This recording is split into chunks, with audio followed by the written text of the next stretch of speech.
Hi, I'm George Crump, lead analyst with Storage Switzerland. You know, as we talk to IT professionals around the country, one of the challenges we see is they're starting to adopt NoSQL type of databases like Mongo. And these environments grow up in an interesting fashion, and now they're starting to look at it and say, is there a role for all flash in these environments? Well, to help me with that conversation, I've asked Avi Nayak from Pure Storage to help us kind of map this out. Avi, how you doing? Good. How are you doing, George? Pretty good. What do you do for Pure Storage? I'm product marketing for databases. Okay, well, I think you're qualified then. I wouldn't go that far. So let's talk about, let's first kind of map out sort of the traditional database, and we'll kind of map in Mongo or something like that here. Absolutely. So traditional databases like I'm talking about Oracle, SQL, Postgres, etc. have been around for quite a while, well understood. The infrastructure for them has been pretty robust, so typically they're put on a SAN as far as the storage is concerned. When you think about something like MongoDB, which is basically in the NoSQL space, customers are basically adopting MongoDB very slowly or in a smaller fashion as compared to Oracle or Sort of a crawl, walk, run deployment, right? Exactly. So they typically start off with, say, 1 or 2 nodes with direct attached storage. So if you think about NoSQL and the philosophy behind NoSQL, it's really that basically we want to get up and running quickly. We just want a couple of commodity servers and maybe some direct attached storage to get up and running as quickly as possible. No need to talk to the infrastructure guys. Okay. What we're seeing is that they start off with 1 or 2 nodes, test it out in DevOps, test dev environments, etc. Once they start to get serious about it, they start growing the number of nodes, right? So they basically then have maybe up to 25 nodes. What happens now? Complexity. Right, absolutely. Right? Well, and you also have a situation where you're probably buying, in some cases you might be buying like a PCIe flash here. Well, now that gets really expensive, Exactly. 25 times, right? As you start to scale out, those costs grow exponentially, not linearly. Right. Also, the other problem is now you have 2 environments to manage. You have your SAN environment with your traditional databases. We've created yet another storage silo. Exactly. Yep. More complexity, more cost. So what we're seeing customers wanting to do is basically move this environment into this environment, into basically the traditional IT infrastructure into a SAN environment. Well, doesn't a shared SAN, though, typically have a problem with a NoSQL type of environment?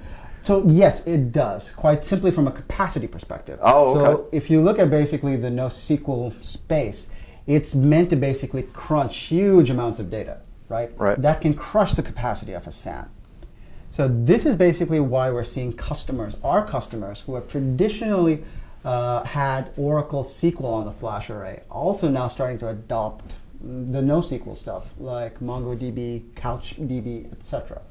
So if you look at these databases, the NoSQL databases, a lot of them are in memory. So performance is not always a problem, although there are use cases. For example, when the data set is too large to put into memory, then it has to spill over into disk. And that's where basically flash can help performance. But what we're seeing an even bigger value add to customers is in the data reduction. Okay. Typically we see about a 10x data reduction for Mongo environments. So in the right environment, then what I'm hearing is if they've already invested in an all-flash array like, say, yours, they can move this in for almost, at least from a capacity standpoint, for free. More or less. And you already have the excess performance to handle anything that this is going to throw at it. What we've seen typically from customers is that they actually run mixed workloads. So they run Oracle, SQL, and Mongo more or less on the same flash array. Wow, that's great. So let's talk a little bit about sort of some of the business value in just in general implementing databases and certainly this consolidation effort. Can you talk to some of the business value here?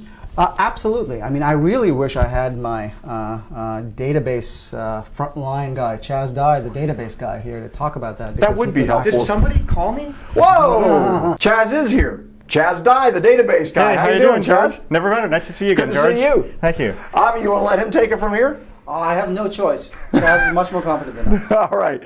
Avi, thanks for your time. Thank you. So, Chaz, you're out on the front lines. Let's talk about some of the value, and maybe you got some stories you can tell us about people that have kind of had their careers changed as a result of doing this sort of adoption. Sure. Let me put a couple of pointers up here on the board to help people remember what I'm going to talk about a little bit. We have a lot of customers now who are deployed on Pure Storage. They've been out in the field for well over 2 years now. And there are a lot of different use cases and a lot of different sort of aha moments that customers have had. So one of them is we have a customer who is gold on not having Sev1 alerts. Okay. Now this customer used to have batch jobs. They still have batch jobs running every evening that had a window during which they had to close or finish. And if they didn't finish, it was a Sev1 and they had to restart everything, and it was causing them a lot of sleepless nights. And these were batch operations on their database environment? Correct. It was, for example, feeding a data warehouse. Okay. So what ended up happening is they deployed on Pure Storage and they got all the sleep they needed, and in fact, they got bonuses and promotions because the Sev1s completely went away. Well, nobody wants a bonus, so that's just crazy. Let's talk about something else. So something else that's happening is that we have a customer who has, I'm not going to be able to draw a shopping cart very well, but they have an online shopping cart. That's way better than I could have done. Thank you. Yeah. And so what's happened with this customer is that they've been able to fulfill far more orders in the given amount of time than they have been before, simply because they're unhandcuffed, unfettered by spinning disks. So to them, the value of Flash and its performance means more money to the business. Yeah. Greater revenue for the organization then, right? Correct. Now, the things I've mentioned here are related to performance, but Pure Storage brings more to the table than performance. We also bring the functionality that you would expect to see in an enterprise array. Okay. So one of the things that we also have going on is we have customers who are using our snapshot technology in order to do a couple of things. One of them is to take backup workload off of the database server, the primary database server. So they have a primary database server. They can take a snapshot of the primary database and can connect it to what we call a media server. That's not a very good media server, but at any rate, they take a snapshot of the database, instantiate it on a media server. This is something that takes approximately less than a minute, let's just say, no matter how big the database is, no matter how many LUNs there are.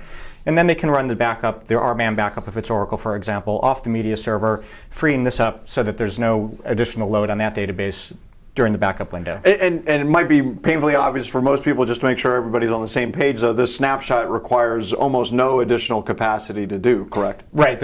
No matter how big the database is, the snapshot consumes essentially zero space. I mean, literally, the amount is perhaps 500K for a 1 terabyte database. Okay, so small, and that this way the primary database can keep running at full speed, and you can get the backup job done separately. That's correct. Okay. Another benefit of the snapshot technology is we have a lot of customers who have large development environments with a lot of developers. People who are developing against a database have problems sharing the database with other developers because, for example, they may add a column to a table which messes up everybody else's SQL. So what happens is developers want their own copy of a database. Another thing that happens is people can't afford that kind of capacity, so they end up subsetting data, which is very complicated because they're foreign keys. For example, orders and line items need to be kept together. Okay. So we have, with the same snapshot technology, instead of taking one snapshot like this, we can take n snapshots for n developers. And still no or minimal capacity gain as a Correct. result. These are essentially zero space consumed. So maybe I have a 5 terabyte production database. Right. And I have 20 developers. I'm not eating 100 terabytes of space to provide these developers with an environment.